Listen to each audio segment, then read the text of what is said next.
진짜 대출 없이 사는 것만 해도 참 고민 없는 인생이겠다 이런 이야기들 많이 하시는데요.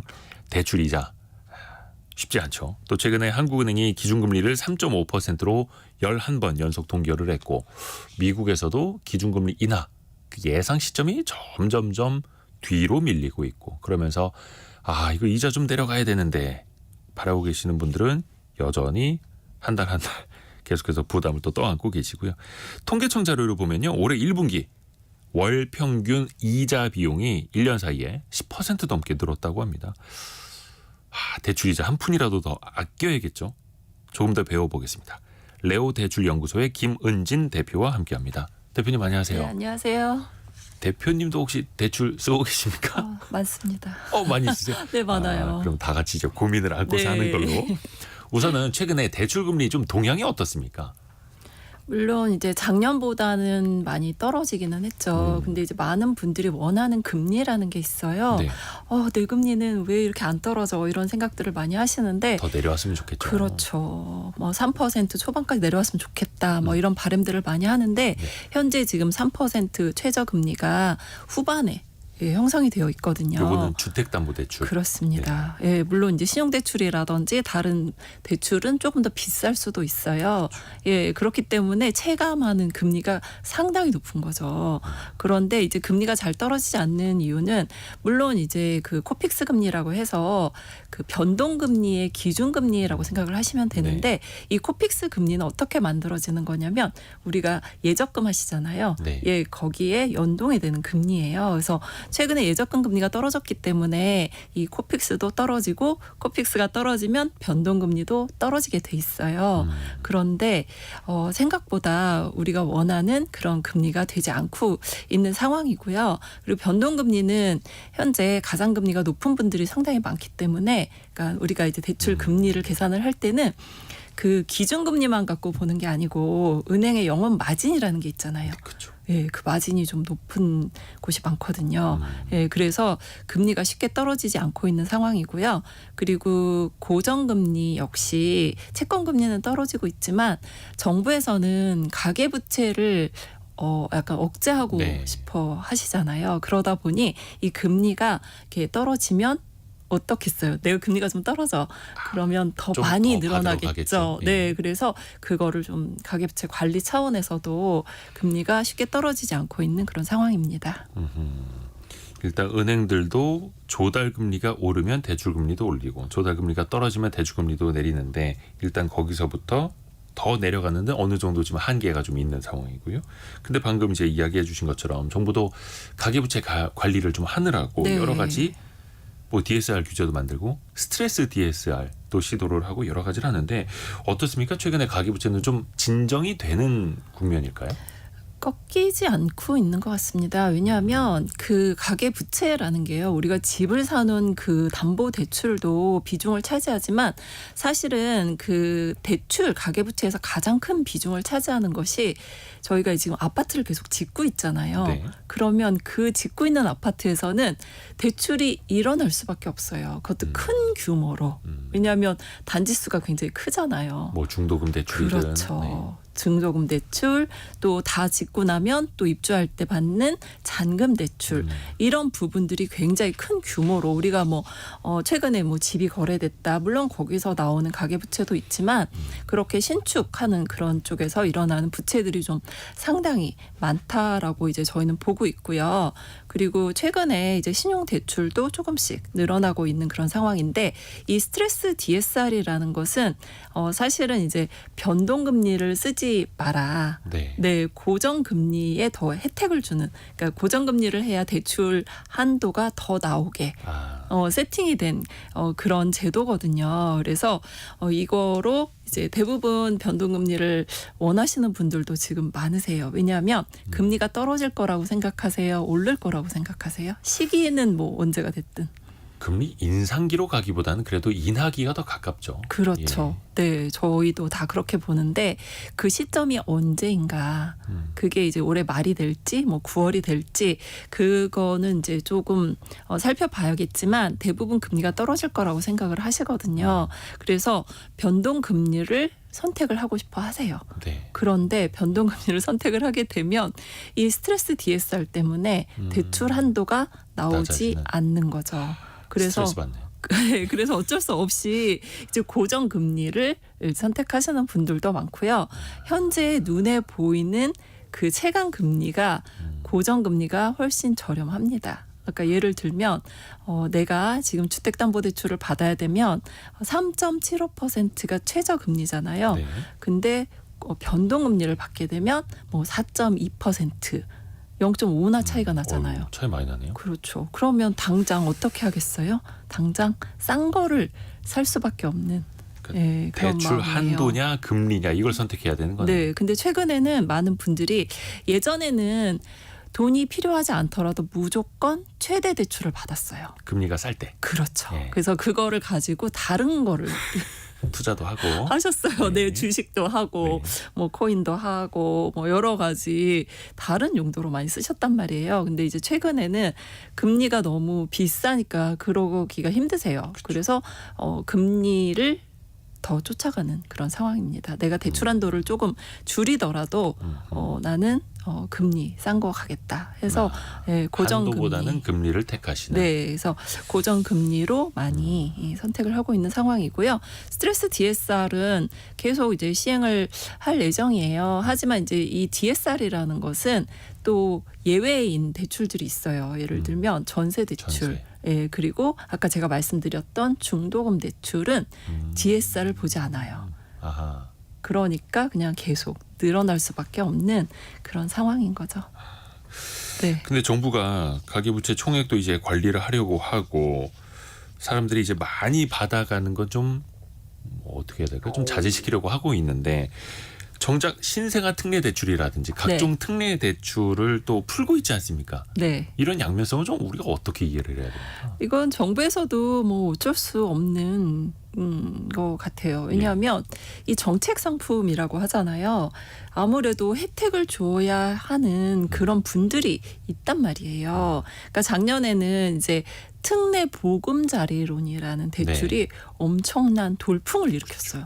정말 많이 이용을 하셨거든요. 그래서 약간 부동산이 하락하는 거를 방어하는 작년 초에 조금 막 하락하려고 했었을 때 방어하는 역할을 한 게 아니냐 뭐 그런 얘기가 많이 있고요. 근데 올해 같은 경우는 신생아 특례 대출이라는 제도를 이렇게 만들었는데 이게 사실은 뭐 많은 분들이 이렇게 걱정할 정도로 한도가 늘어나진 않을 거로 보여요. 왜냐하면 일단 신생아가 별로 없습니다.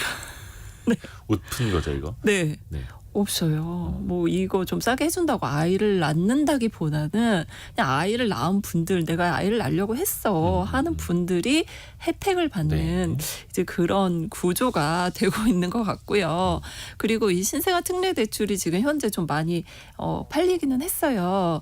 그 한 5조 원 정도 3개월 사이에 신청을 했다고 하는데 이제 저희는 이제 통계를 보면 사실 이게 매매 잔금이라기보다는 대환이라고 생각을 하고 있어요. 더 사실 수치도 그렇고 기존에 이제 집을 샀던 분이 아이를 낳았어요. 그러면 대환을 바꿀 수 있어요. 상품을 신생아 대환. 특례 대출로. 네. 네. 그러니까 예를 들면 일반 은행 상품의 금리가 4%를 쓰고 있었는데 아이를 낳으면 2% 금리인 신생아 특례 대출로 바꿀 수 있다라고 하면 안 바꾸실 분이 있겠어요?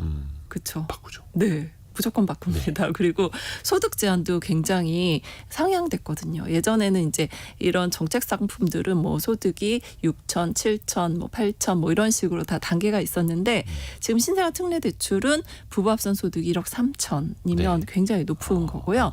최근에 이제 윤석열 대통령이 3분기부터는 2억으로 올려라라고 이제 그래서 그렇게 부부 합산 소득 2억인 2억이면 사람들까지도 신생아 특례 대출 받을 수 있게. 네, 그러면 거의 대부분의 다 사람들이 집값만 9억이 안 되면 받을 수 있다라고 보이고 있거든요. 그래서 이게 대상이 그렇지 많지 않기 때문에 가계부채 증가에 그렇게 막 엄청나게 늘어날 거로 보이고 있지는 않고요. 저는 약간 긍정적으로 아이를 태어난 분들을 위해서는 좋은 정책이라고 저는 생각을 하고 있습니다. 요런 그러면은 이제 정책 금융 상품 말고 일반적으로 이제 대출을 받으려는 분들 네, 이게 사실 이제 은행 문턱이 높다는 표현들을 좀 쓰지 않습니까? 그렇죠. 내가 고객으로 찾아가는 건데 왠지 은행에서 이제 대출 받으러 갈 때는 살짝 위축이 됩니다. 대출 받기 맞습니다. 전에 나의 어떤 것부터 좀 확인하고 가면 좋을까요? 사실 이제 저희가 그런 얘기를 많이 해요. 본인을 잘 알고 가야 된다. 나 자신을 알라. 그렇죠. 네. 왜냐하면 본인을 모르고 오시는 분들이 많아요. 오, 그래요? 네, 예를 들면 예전에 이런 일이 있었어요.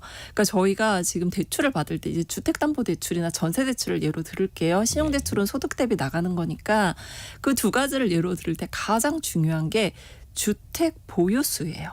집이 내가 있느냐 없느냐 네. 이게 가장 중요해요. 근데 본인 집이 몇 개 있는지는 알고 있지 모르는 않을까요? 분들도 있어요. 예? 모르는 분들도 있어요. 에이, 무슨 집이 12개 있는 것도 아니고. 아, 그렇죠. 본인이 집이 없대요. 네네. 집이 없대. 예. 그러면 이제 그럼 무주택자 기준으로 뭐 막 이렇게 하다 보면 나중에 그 상속받은 지분의 집이 있다. 지분. 네, 까먹고 있었던 거예요. 내 거 아니다 뭐. 100%내 집이 아니라 그렇죠.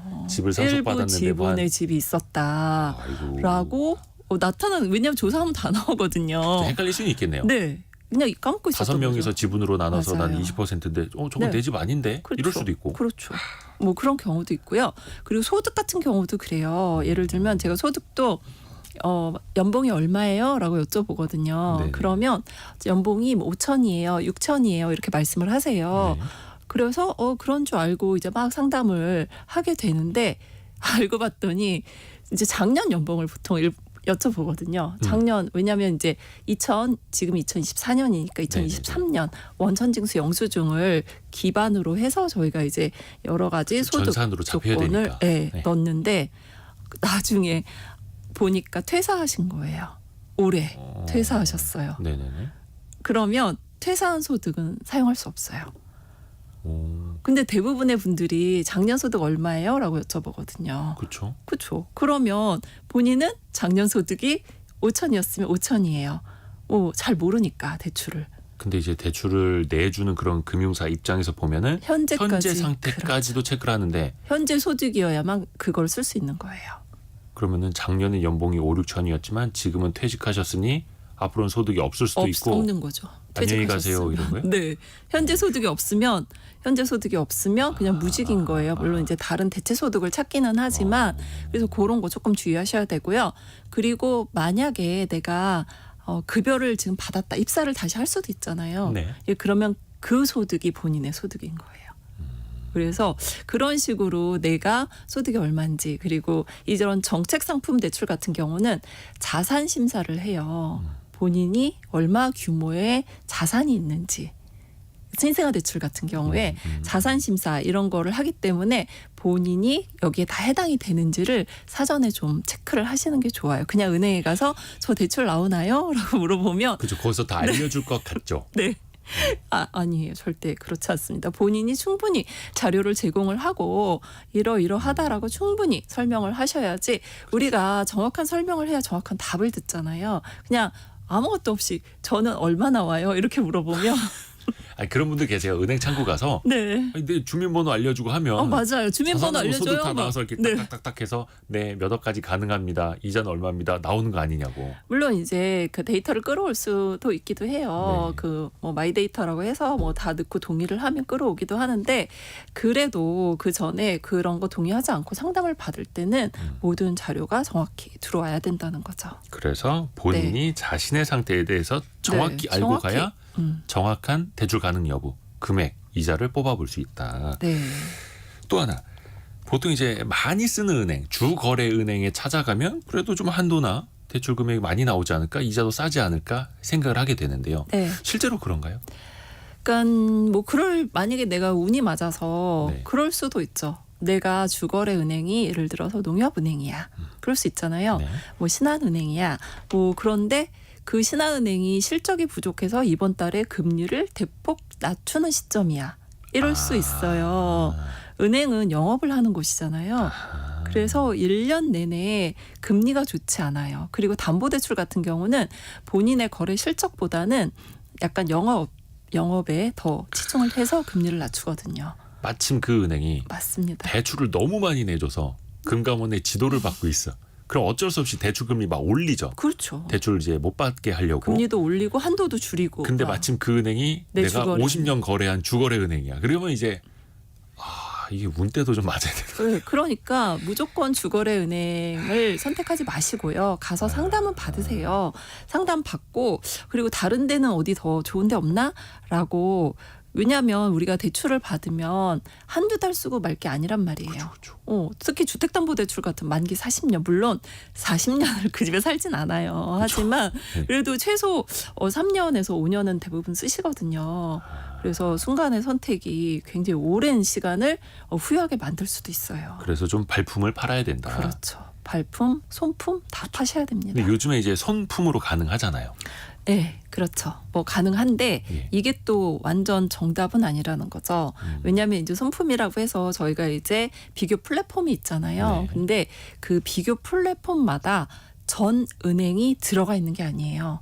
다 제휴를 맺은 은행들이 조금씩 다 다르거든요. 달라요. 그래서 나는 뭐 예를 들어서 뭐 신한은행을 하고 싶은데 여기 플랫폼에 그 은행이 없을 수도 있어요.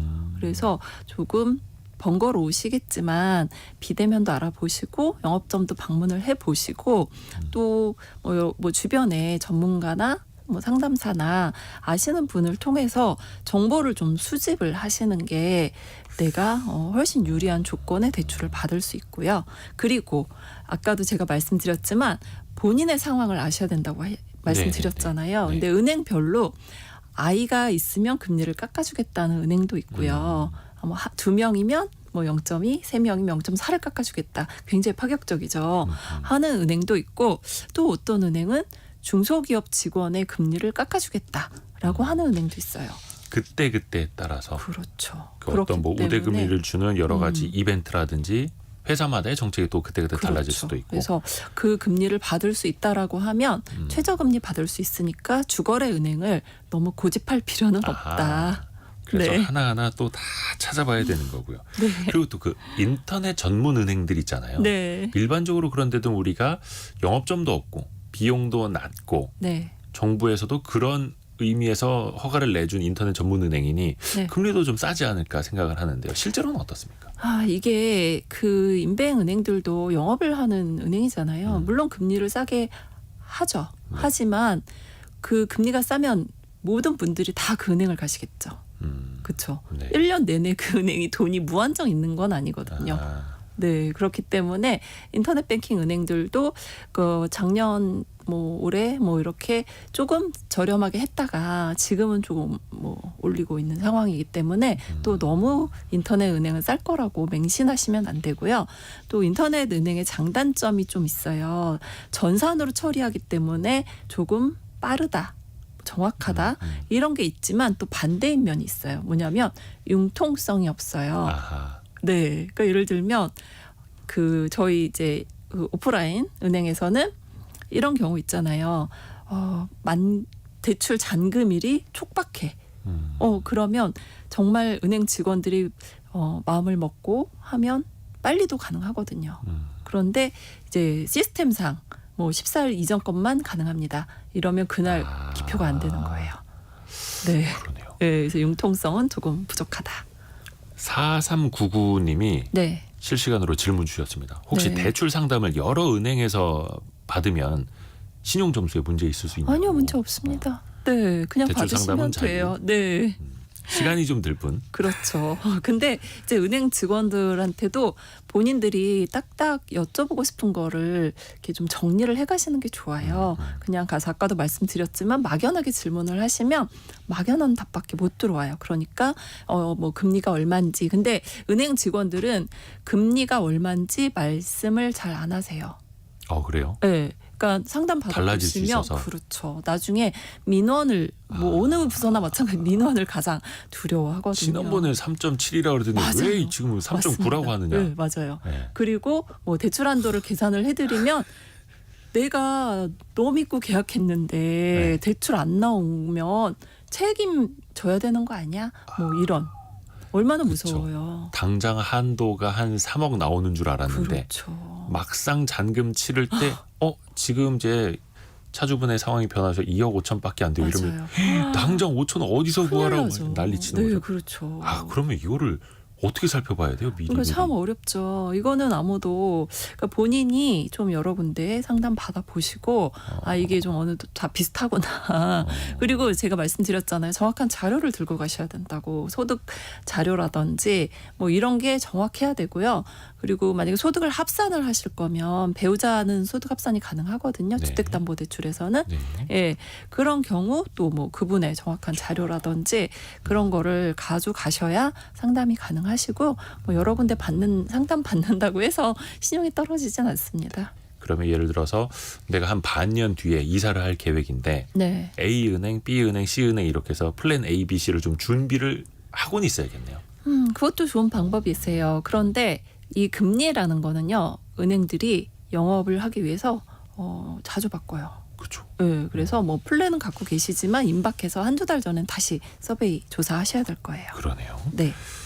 만약에 이자 부담을 좀 최대한 낮추고 싶다 하면 어떤 대출 상품부터 찾아보는 게 좋을까요?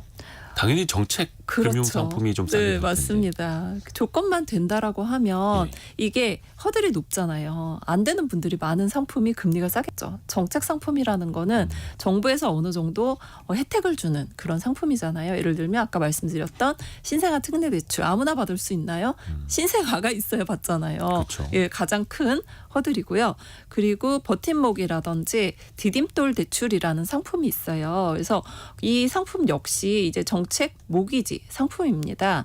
이런 정책 모기지 상품 같은 경우는 소득이라든지 또 여러 가지 뭐 무주택자여야 한다든지 이게 완전 무주택자여야 된다는 거예요. 예를 들면 뭐 내가 집을 갈아타게 할 거야.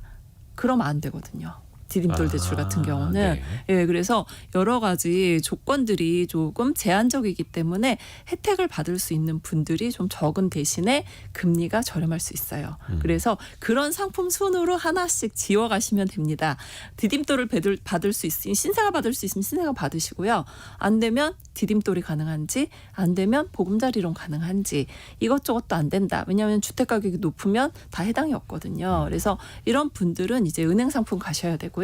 은행 상품에서도 은행의 순위가 정해져 있잖아요. 그래서 순위별로 가장 나한테 맞는 은행을 찾는 것이 좋습니다. 또 여기에 주택금융공사 홈페이지 들어가 보면 각종 정책 금융 상품들하고 그 조건들도 잘 나와 있잖아요. 네, 맞아요. 그거 한 번만 찾아보셔도 도움이 꽤 될 것 같습니다. 그럼요. 왜냐면 어떤 분들은 이제 그런 얘기도 하거든요. 내가 생애 최초 주택, 생애 최초로 2주택자가 되는데 이것도 생애 최초 다주택자 이러면서 그런 거는 이제 찾아보시고 가시면 됩니다. 네, 축하드릴 일이네요. 일반적으로 대출 한도가 네. 어느 정도나 되는지 이거 기준이라든지 이런 거 좀 알아볼 수 있을까요? 기준이 있죠. 일단 그리고 기준점이라는 게 있어요. 네. 그러니까 무조건 뭐 그 어떤 분들이 이렇게 생각하시거든요. 내가 산 가격에 몇 프로 해주는 거냐 이렇게 생각을 하시는데 그거는 아니에요.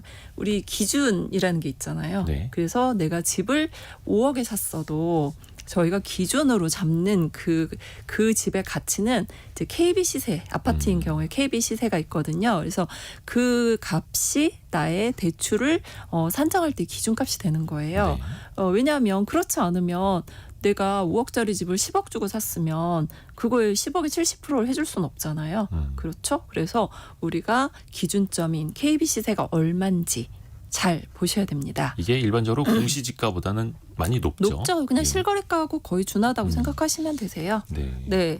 그런데 그 조금 차이가 나요. 지금 약간 그 시세보다 KB 시세보다 매매가가 더 높을 수도 있거든요. 나는 6억 주고 샀는데 KB가 5억 5천이야. 그럼 대출이 생각보다 아하. 덜 나올 수도 있는 거죠. 그러네요. 그래서 네. 일반적으로 부동산 가격 상승기에 그쵸. 계약하고 났는데 2달 뒤에 집값이 올라서 대출이 더 나오는데 이런 경우가 있고 네, 맞아요. 집값 하락기에는 그 반대가 되는 거죠. 그렇죠. 그래서 KB 시세는 매주 금요일마다 바뀌거든요. 아하. 예, 그래서 내가 계속 집값이 지금 그 지역이 상승을 하고 있으면 대출을 최대한 늦게 신청을 하는 게 유리하겠죠. 아하, 말씀하신 상승기에는. 대로 KB 시세가 높게 반영이 될 때까지 기다렸다가 하셔도 되고요. 반대로 하락 K기야. 그러면 지금 K가 높잖아요. 근데 점점 떨어질 거잖아요. 그러면 은행마다 조금 일찍 승인을 받을 수도 있거든요. 아하. 그래서 그런 경우는 지금 현 시점에 은행에 가서 상담을 받아서 대출 신청하시는 것도 좋은 방법입니다. 보통 그 실제로 뭐 주택담보대출 같은 거 받을 때 네. 내가 뭐 집 계약서라든지 여러 가지 서류 가지고 가서 이제 사인하고 도장 찍고 하지 않습니까? 네. 한 기간은 얼마 전에 은행을 찾아가는 게 좋습니까? 실제로 도장 찍고 사인하는 걸로. 최소한 저희가 한 달 전에는 가는 게 좋다라고 말씀을 드려요. 주담대가 한 달 전에도 가능해요? 그럼요. 보통 2달 전부터 왜냐하면 이제 사람이 이제 불안하지 않습니까? 그렇죠. 이게 한두 푼 하는 것도 아니고 네, 1, 2천만 맞아요. 원도 아니고. 불안하시니까 예.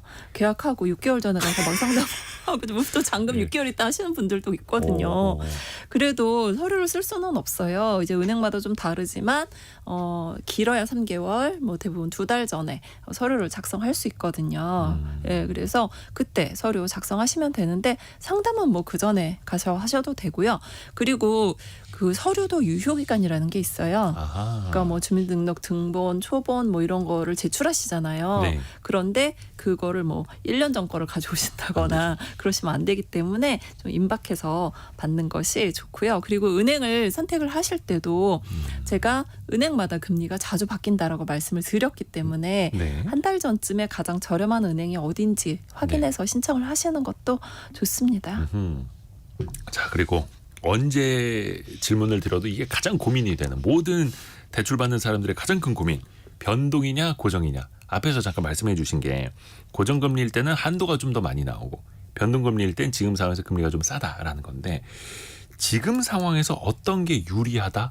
가름말을 좀 타주실 수 있을까요? 지금 현재 이제 고정금리가 더 저렴하고요. 변동이 조금 더 비싸요. 지금은요? 네, 그리고 예전에는 변동금리가 훨씬 저렴했었죠. 네. 그때는 막 무섭게 변동이 떨어졌었던 이게 상황마다 다 다르더라고요. 그렇죠. 예. 네, 많이 다릅니다. 그거는 저는 은행이 참 똑똑한 곳이 아닐까라는 생각을 좀 많이 하는데 네. 금리가 떨어질 거라고 지금 생각은 하고 있는데 예. 지금 현재 고정금리를 조금 싸게 팔면 더 많이 팔릴 거잖아요. 네. 그렇죠. 아하. 근데 이제 금리가 낮아질 것 같으니까 변동금리를 조금 더 비싸게 팔아놓는 거네요. 그렇죠. 그러면 변동금리는 비싸게 했는데 이제 떨어지면 은행은 약간 마진이 손해니까. 떨어질 수 있으니까 고정금리를 조금 높게 팔면 금리가 떨어져도 높은 금리를 계속 받을 수 있잖아요. 그렇죠. 그래서 현재는 고정금리가 조금 더 저렴한 상황입니다. 지금은 변동금리가 더 위에 있고 네. 고정금리가 더 아래에 있고. 근데 그 네. 주택담보대출 같은 경우는요. 굉장히 오랫동안 사용을 하셔야 되는데 예. 변동금리를 쓰게 되면 약간 불안한 것도 있어요. 지금이야 떨어질 거로 예상을 하지만 저희가 작년, 재작년에 변동금리가 엄청 많이 올랐거든요. 그걸 누가 예상을 했겠어요. 그 전년도에 최저금리가 2.5% 이랬단 말이에요. 네. 그때 변동금리 쓰시던 분들 정말 좋았죠. 그랬는데 계속 금리가 지금 변동금리 차주분들 이게 지금 어떤 분들이 지금 가장 문제냐면은요. 그동안 5년 동안 보통 은행의 고정금리는 5년이잖아요. 예. 5년 고정금리가 끝나가고 있어요. 2019년에 집을 많이 사셨거든요. 아하. 그런데 지금 2024년이에요. 그러면 이제 변동으로 돌아가요. 이때까지 내가 2.5%, 2.6%를 썼는데 변동금리로 바뀐다고 해서 은행에 물어봤더니 6%예요. 이렇게 답을 들으신 거예요. 어휴. 왜냐하면 예.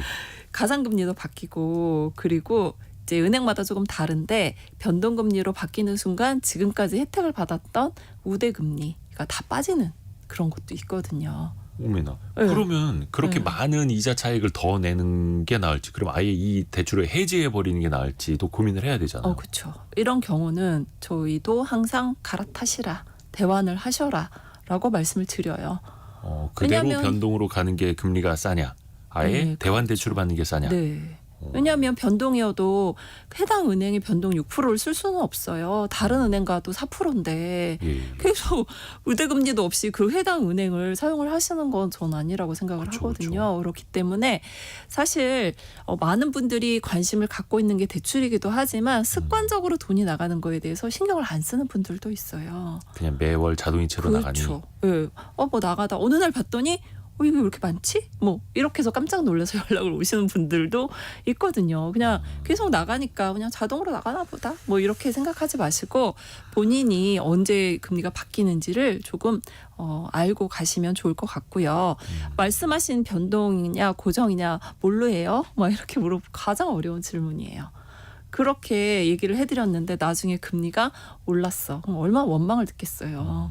그렇죠. 그래서 모든 선택은 본인 대출 받으시는 분이 결정을 하시는 게 맞고요. 주변에서는 이제 안내는 해드리죠. 현재 고정이 몇 프로, 변동이 몇 프로고 대부분의 분들은 집을 살 때 고정금리를 선택을 하고 있는 그런 상황입니다. 그런 건 어떻습니까? 예를 들어서 대출을 보통 이제 주택담보대출은 뭐 짧게는 10년, 길게는 막 40년까지도 받으시잖아요. 그 사이에 금리 변동은 어찌 될지는 뭐 모르는 거니까 한 20년, 30년으로 계약은 해놓되 조기 상환 수수료가 끝나는 시간, 네. 3년이 넘어가면은 그때의 금리 상황에 따라서 한 번씩 요거를 속된 말로 끊고 가는 거죠. 좋은 상환을 생각이세요. 하거나 갈아타거나. 네. 그때 갔는데 마침 내가 그냥 사용하는 은행이 제일 저렴할 수도 있어요. 예. 그러면 그냥 가시는 거고요. 그 해당 은행으로 계속 대출을 하시는 거고요. 다른데 3년이 지났는데 딱 3년이 아니어도 3년에 한 두세 달 전부터 조사를 하시면 돼요. 그러면 다른 은행 엄청 싸다. 2% 싸네? 뭐 이럴 수도 있거든요. 그러면 중도상환 수수료가 3년이 되는 시점에는 굉장히 떨어집니다. 이게 날짜별로 줄어들거든요. 처음에 1.5%에서 시작을 했으면 네. 날짜별로 점점 줄어들어서 마지막 3년째에는 0.5%밖에 안 남아요. 네. 그래서 이렇게 슬라이드 구조로 아하. 줄어들기 때문에 네네. 어느 정도 내더라도 금리가 저렴하면 갈아타시는 게 갈아타는 게. 맞습니다. 네. 또 최근에는 그 대환대출 플랫폼 네. 잘 나와 있잖아요. 네. 그래서 과거보다는 비교가 훨씬 더 쉬워졌죠. 네. 근데 아까도 제가 말씀드렸지만 전 은행이 들어가 있는 게 아니기 아. 때문에 내가 가고자 했던 정말 최저금리 은행에 빠져 있을 수도 있어요. 그러니까 손품만 팔지 마시고 손품, 발품 또 주변에 최근에 대출 받은 분들이 있을 수도 있어요. 네네. 그러면 그런 분들한테도 조언을 받는 게 우리가 뭐 물건 같은 거 살 때 후기 많이 읽어보시잖아요. 그렇죠? 비교해야죠. 그렇죠. 그러면 거기서 그 사람이 사용했던 거를 들으면 훨씬 더 정보가 빨리 올 수 있기 때문에 주변에 대출받은 분이 있으면 좀 물어보시고 손품 팔고 발품 팔고 그러시면 아마 제일 저렴한 금리를 찾을 수 있을 거예요. 그렇죠. 그리고 조기 상환 수수료가 있다 하더라도 내가 갈아탔을 때 아낄 수 있는 금액하고도 비교를 해야 되는 그럼요. 거고. 내가 조금 내더라도 금리가 월등히 싸면 당연히 갈아타셔야죠. 그렇죠. 네. 진짜 두부 한 모 살 때도 가격 비교를 하는데 진짜 뭐 몇 억을 빌릴 땐 당연한 거죠. 맞습니다. 당연한 맞습니다. 네. 거죠. 혹시 소득이 없거나 네. 아니면 이제 뭐 주부님처럼 혹은 프리랜서처럼 소득이 불균형하거나 네. 이럴 때는 좀 어떻게 하는 게 좋습니까? 특히 주택담보대출도. 이게요, 이제 주부님들 같은 경우는 아예 소득이 본인이 없다라고 생각을 하시잖아요. 네. 예, 그러니까 그분은 그래도 계획을 세기가 좀 편하세요. 나는 소득이 없네.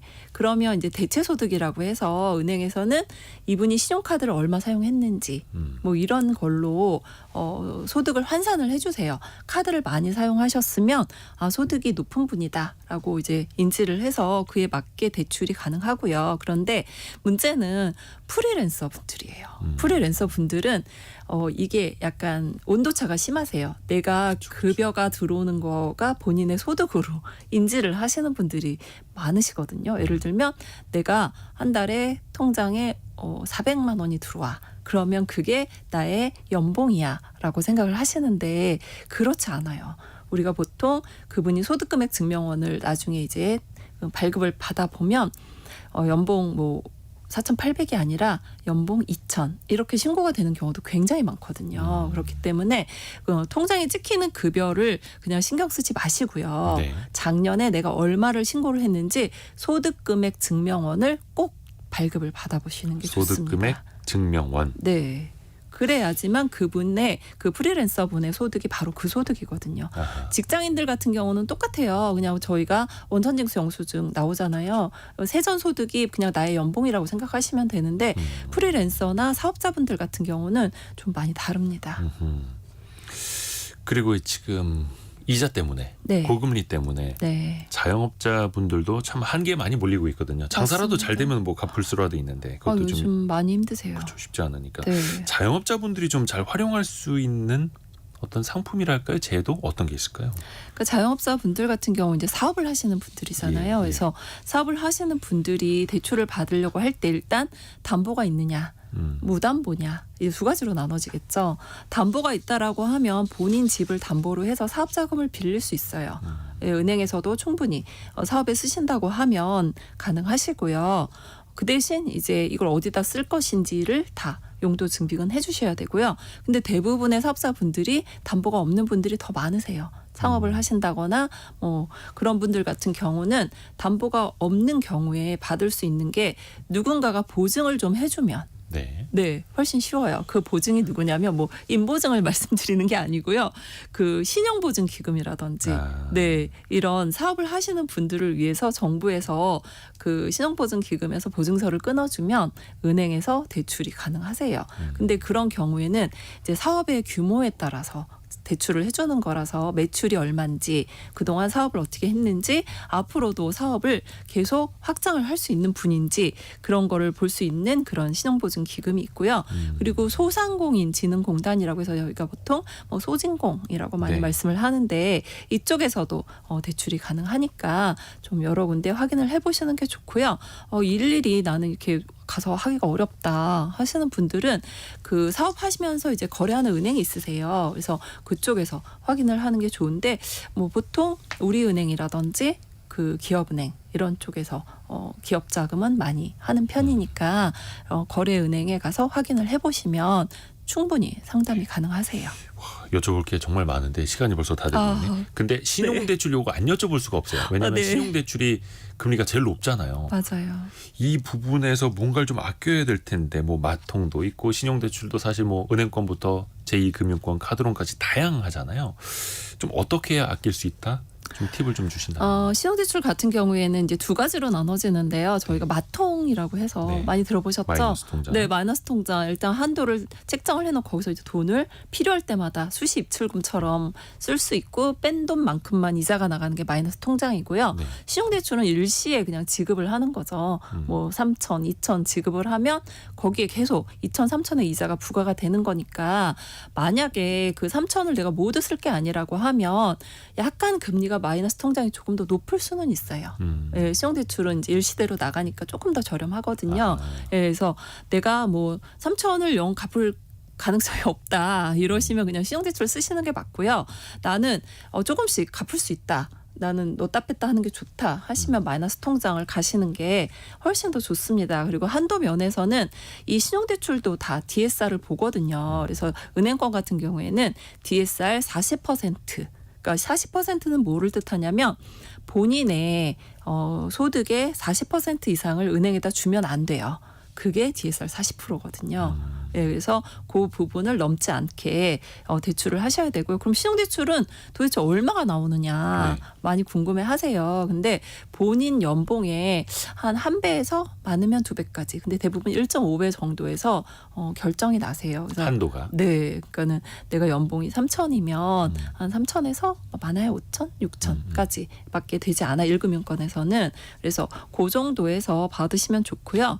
금리는요, 이 신용대출 같은 경우는 주담대하고 조금 다르게 거래은행이 조금 더 저렴할 수도 있어요. 그동안에 거래 실적이 있으니까. 네. 그래서 거래은행에 가서 상담을 하시고요. 그리고 뭐 하나은행이라든지 신한은행이 신용대출 면에서는 조금 더 유리할 수도 있어요. 그리고 K뱅크, 카카오 아까 말씀하셨던 인터넷 전문 은행들이 처음에 신용대출을 기반으로 시작을 했기 때문에 좀 저렴하니까 이런 몇 개의 은행을 좀 확인을 하시는 것이 좋습니다. 그냥 급하다고 빨리 선택하지 마시고 조금 더 꼼꼼하게 네. 선택하시고 대출이자도 잘 좀 아끼고 또 계획적인 대출이 네. 되셨으면 수시 하는 바람입니다. 점검하시고. 예. 네. 레오 대출연구소의 김은진 대표와 함께했습니다. 고맙습니다. 감사합니다.